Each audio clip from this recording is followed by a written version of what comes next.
할렐루야. 153 저녁기도에 오신 여러분들을 주님의 이름으로 환영하고 축복합니다.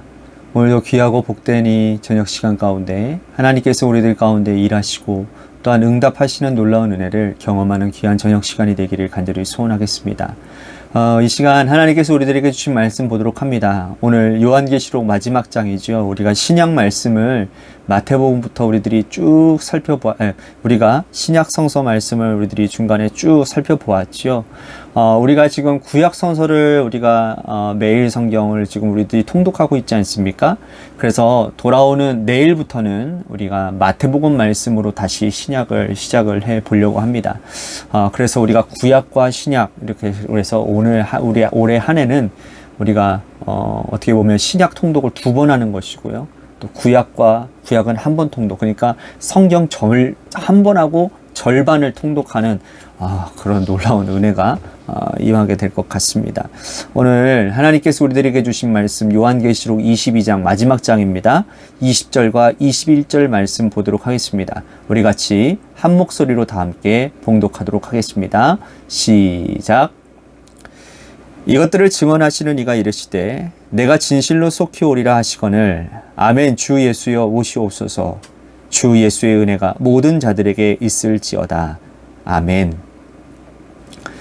여러분들은 어린아이들을 차를 태우고서 먼 곳에 가보신 적이 있으신가요?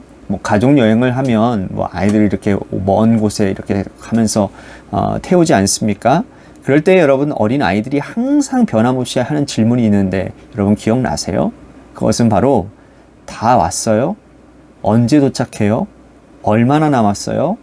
항상 똑같은 질문을 차가 출발한 후부터 도착할 때까지 틈이 나면 계속 그 질문을 합니다. 우리 중고등부 수련회를 할 때도 마찬가지예요. 애들이 하는 소리가 언제 도착해요? 목사님, 전도사님 아직 멀었어요? 그 얘기를 틈만 나면 하는 거예요. 여러분 그런 아이들에게 도착지가 거리가 몇 킬로 남았고 이 차가 지금 얼마의 속도를 달리고 있으니 시간과 속도를 계산하면 얼마 정도의 시간이 걸린다라고 말할 수 있을까요? 이렇게 말한다고 해도 애들이 그런 개념이 잡혀지겠습니까? 이해할 수도 없는 거예요. 그래서 부모님들은 그렇게 질문하는 아이들에게 뭐라고 얘기합니까? 다 왔어. 조금만 참어. 조금만 있으면 도착해. 너희들이 눈 좀 붙이고 있으면 좀만 자면 도착할 거야. 라고 그렇게 말할 수밖에 없는 것이죠. 여러분 어린아이와 같은 질문을 우리도 지금 하나님께 하고 있고 또 하나님도 우리에게 이런 식으로 대답을 하고 있다라는 겁니다. 하나님 언제가 때인가요? 언제 예수님께서 재림하시나요? 언제 이 어렵고 힘든 세상 끝나고 하나님이 영원히 통치하시는 그 날이 시작이 됩니까? 우리는 매일같이 하나님 앞에 이러한 질문을 하고 또 묻고 있다라는 것이죠. 하나님의 시간과 인간의 시간이 다르고 하나님의 때와 사람의 때가 다르며 하나님은 굉장히 시간을 통치하고 계시기 때문에 우리 하나님은 느긋하시지만 인간은 조급하고 바쁠 수밖에 없는 겁니다. 하나님은 그래서 이렇게 조급해하는 우리들에게 내가 속히 오리라 말씀하시고 얼마 남지 않았으니 믿음의 자리를 굳게 지키고 잘 견디라 라고 말씀하시는 것이죠. 아무리 하나님의 시각에서 우리들에게 알아듣게 설명을 해도 우리가 가지고 있는 지식과 지혜가 한계가 있기 때문에 우리가 하나님의 시간과 하나님의 때를 그 넓고 오묘한 지혜를 아무리 우리들이 알려고 노력을 해도 알 수 없는 것이 참 답답할 노릇이라는 겁니다. 역시 오늘 우리들에게 주시는 이 계시록의 마지막 말씀도 내가 속히 오리라 라고 하시는 말씀을 우리들에게 주시는 건데요. 여러분 이 말씀을 받은 성도들은요. 하나님의 뜻과 의도를 깨닫고 오시기 전까지 믿음의 자리를 굳게 지키고 정절을 붙들고 살아가는 것이 성도가 마땅히 해야 될 것이라고 말씀하고 있다는 겁니다. 때가 중요한 거예요. 때가 언제인지를 궁금해하는 것이 아니라 그 때가 언제 올지는 모르지만 그 때가 임할 때까지 우리는 믿음을 지키고 정절을 붙들고 살아가야 된다는 것이죠. 자, 1절 말씀 보도록 합니다. 또 그가 수정같이 맑은 생명수의 강을 내게 보이니 하나님과 및 어린 양의 보좌로부터 나와서 생명수의 강이 있다고 말을 해요. 새 하늘과 새 땅, 새 예루살렘에는 생명수의 강이 있습니다. 강을 떠올리면 우리는 에덴서부터 발원한 강의, 네 강의 근원을 떠올리게 되는데요. 에스겔 47장에 나오는 성전 문지방에서부터 흘러나오는 물이 큰 강을 이루는 것을 우리는 떠올립니다. 이 생명수의 강은 사람을 살리는 물이고 모든 만국을 치료하는 물이라는 것이죠. 자, 2절 말씀 보십시오. 길 가운데로 흐르더라. 강 좌우에 생명나무가 있어 12가지 열매를 맺되 달마다 그 열매를 맺고 그 나무 잎사귀들은 만국을 치료하기 위하여 있더라. 에스겔 47장에 보면요, 새로운 성전의 비전과 환상을 하나님께서 선지자 에스겔에게 보여주는 장면이 있습니다. 성전 문지방에서 물이 조금씩 흘러나오는데요, 그 물이 나중에는 큰 강을 이루는 거예요. 그 강이 이루는 그 각처마다 죽어가는 것들이 살아난다라는 거죠. 어부들이요, 그 물을 치고 물고기를 잡습니다. 죽어가던 생물들은 살아납니다. 바다도 죽었는데 그 강이 바다로 흘러 들어가니 그 바다도 다시 살아나는 거예요. 이것은 정말 종말에 있을 하나님 나라의 새로운 도래를 에스겔 선지자를 통해서 하시는 말씀이죠. 역시 종말에 새 하늘과 새 땅, 새 예루살렘이 도래하고 나니 생명수의 강이 흐르는 그 각처마다 사람을 치유하고 또 나무 잎사귀가 생기고 모든 사람들이 다시 살아나는 소성케 되어지는 역사들이 일어난다라는 거죠. 그런데 이 근원이 하나님의 말씀에서부터 시작되어진다는 것이 중요하다는 겁니다. 이것은 나중에 훗날 우리가 세상을 떠나서 천국에서만 일어나는 일이 아니고요, 이 땅 가운데서도 얼마든지 일어날 수 있는 현실이라는 거예요. 하나님의 교회에서 흘러나온 생명의 말씀이 죽어가는 영혼들을 살리고 이 악한 세상을 빛과 소금으로 새롭게 할 것이고, 하나님의 말씀을 들은 악한 자들이 악령은 떠나가고 하나님의 영으로 다시 소성케 되어지는 이 놀라운 역사들이 오늘 우리가 사는 이 땅 가운데서도 얼마든지 일어날 수 있다라는 것이죠. 그러므로 우리의 사명은 여러분, 변함없는 진리 되시는 하나님의 말씀을 전하는 겁니다. 그것 외에는 교회의 사명, 우리의 사명은 더 이상 존재할 수가 없는 거예요. 성도들은 받은 말씀대로 붙잡고 그 말씀대로 살아내는 일들을 해나가는 것이죠. 성도들은 그 말씀이 널리 전파되어질 수 있도록 말씀의 본이 된 삶을 통해, 말씀을 전하는 삶을 통해 전도자의 사명을 감당해서 이 땅 가운데 죽어가는 그 영혼들, 세상 가운데서 악한 영역에 휘둘려서 죽어가는 그 영혼들을 살려낼 수 있는 일들, 그래서 새 하늘, 새 땅, 새 예루살렘이 도래하면 이러한 역사들이 일어나게 된다는 거예요. 오늘 우리가 사는 새 땅이, 우리가 사는 이 세상이, 우리가 밟는 그 모든 땅이 새 땅, 새 예루살렘, 새 하늘의 역사가 일어날 수 있게 되는 줄로 믿으시기를 바랍니다. 자, 3절과 4절 말씀 보십시오. 다시 저주가 없으며 하나님과 그 어린 양의 보좌가 그 가운데 있으리니 그의 종들이 그를 섬기며 그의 얼굴을 볼 터이요 그의 이름도 그들의 이마에 있으리라. 다시 저주가 없다고 말씀을 해요.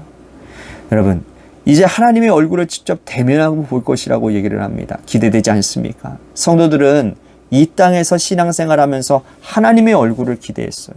직접 하나님의 얼굴과 얼굴을 마주보는 그 날을 기대했을 거라는 거죠. 여러분들 기대되시죠? 그런 날을 기대하며 그런 소망 가운데서 여러분들이 신앙생활하고 계시잖아요. 역시 이 편지를 받고 있는 도미티아누스 황제의 압제 가운데 살고 있는 그 당시의 초대교회 성도들도 지하 카타콤에 숨어서 믿음의 정절을 굳게 지키며 살고 있던 그 당시의 믿음의 백성들 역시 그들도 새 하늘, 새 땅, 새 예루살렘을 얼마나 고대했겠습니까? 이 날이 오기만을 하면 만국이 치료되어지고 하나님의 영이 마음 아프고 힘든 우리의 어려운 인생을 살아가는 우리의 영혼을 치료해 줄 것이고, 우리 각자가 하나님의 얼굴을 마주하고 대면할 수 있다고 하니 여러분, 그 기대가 얼마나 크겠냐라는 거예요. 그리고 그 기대 때문에라도 여러분 믿음을 지키며 살지 않겠습니까? 여러분, 이 말씀을 받는 순간 그들은 다시 희망을 가지고 소망을 품었을 거라는 거예요. 역시 우리 믿음의 선배들도 이 말씀 붙잡고 어려운 세상을 견뎌내고 이겨내셨을 겁니다. 일제강점기에서 믿음 생활을 했던 믿음의 선조들, 암흑과도 같고 칠흑과도 같은 어둠의 세력들이 곳곳에 살고 있던 그곳에서, 그 시대 또한 공산 치하에서 살고 있었던 믿음의 선배들, 그들 역시 또한 이 마지막 말씀을 붙들고 견디고 또 버텨내지 않았을까요? 비록 오늘은 희망이 보이지 않고 내일 같은 인생이 똑같이 반복되어진다 할지라도 반드시 하나님의 역사는 이 모든 악한 일들을 마무리 지으시고 새 하늘과 새 땅을 우리에게 허락해 줄 것이라고 약속하셨고 그렇게 될 것입니다. 하는 그러한 믿음을 여러분들이 가질 수 있었으면 좋겠어요. 그래서 결국은 하나님은 우리 믿음의 선조들은 일제강점기도 극복하게 하셨고 또 공산층 건권 치하에서 이 나라와 이 민족을 지켜주셨다라는 것이죠. 오늘 이 약한 세상에 살아가는 우리의 믿음의 백성들, 우리의 인생에 아무리 힘겹고 어려운 일들이 먹구름처럼 우리들을 위해 두려워진다 할지라도 우리가 절망하지 말아야 될 것은, 낙심하지 말아야 될 것은 왜 그렇습니까? 반드시 새 하늘과 새 땅과 새 예루살렘이 도래할 것이라는 사실을 기억하고 그것을 붙들고 살아가기 때문이라는 거예요. 그러면서 주님이 또 뭐라고 말씀하느냐? 이 날이 속히 오리라 라고 한 번 더 말씀하시는 것을 보게 됩니다. 자, 6절과 7절 말씀 보십시오.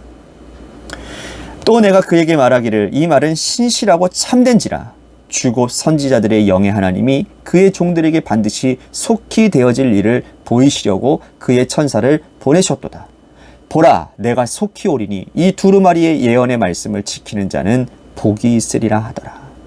이 말씀은 참되다고 하셨고 이 예언의 말씀은 반드시 이루어질 거라고 하셨고 주님이 속히 올 것이라고 말씀을 합니다. 그런데 이상하지 않습니까?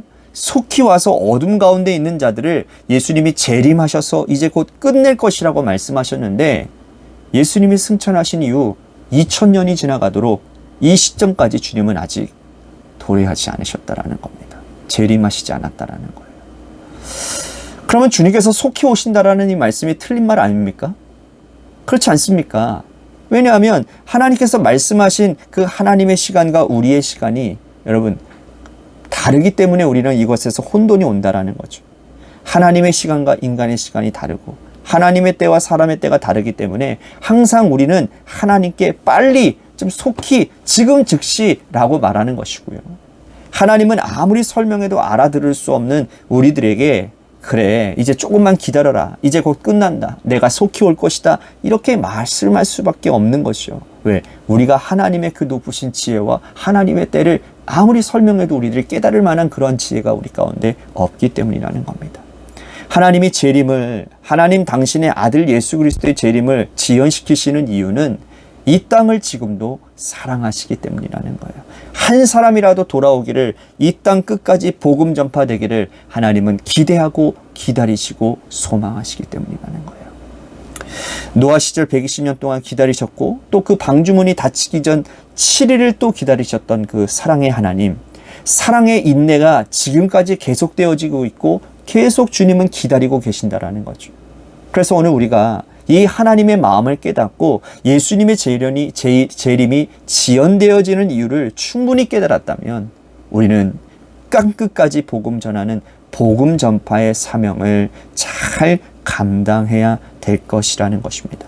사랑하는 성도 여러분, 예수님의 재림을 기대하기 위해서라도 우리는 매일같이 우리의 행실을 정결하게 깨끗하게 그리스도의 신부답게 행하고 살아가는 하늘나라 백성들의 삶을 살아야 될 줄로 믿습니다. 주님은 그것을 우리들에게 소망하고 계시고 기대하고 계시며 이 땅에 종말이 오기까지 항상 진실한 자기 자리에서 자기의 자리를 지키는 자들, 하나님의 자녀답게 살아가는 그 말씀대로 살아가는 그 복음의 삶의 현장을 통해서 하나님은 이 땅 가운데서도 새 하늘, 새 땅, 새 예루살렘을 경험하게 하시고 마침내 주님이 재림하시는 그날 진짜 새 예루살렘, 진짜 하나님 나라를 경험하는 놀라운 은혜가 오늘 우리 가운데 있게 될 줄로 믿습니다.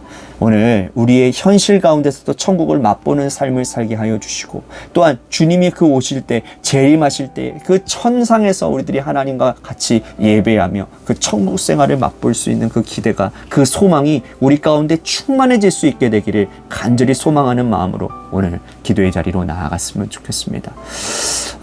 또 한 가지 우리 같이 기도할 것은 우리 교회를 위해서 기도합니다. 하나님께서 세워주신 몸된 교회가 재개발 가운데서 하나님 잘 튼실히 서가게 하여 주시고 모든 과정 가운데 하나님의 은혜가 있게 하여 주시옵소서. 또한 육신의 질병으로 고통당하는 우리 성도들은 많이 있습니다. 우리 홍정렬 지사님 오늘도 방사선 치료를 마치시고 또 귀가하셨는데 모든 치료 과정 가운데 하나님이 인도해 주시고 은혜 베풀어 주시고 또한 우리 내일 이양수 권사님께서 내일 머리 검사를 받으십니다. 뭐 검사를 받게 될지는 모르겠으면 아무튼 간에 의사 선생님 만나게 될 텐데요. 여러분들 모든 가정 가운데 하나님의 은혜가 있게 해주시고 또한 우리 김순환 권사님을 위해서도 기도해 주시기를 바랍니다.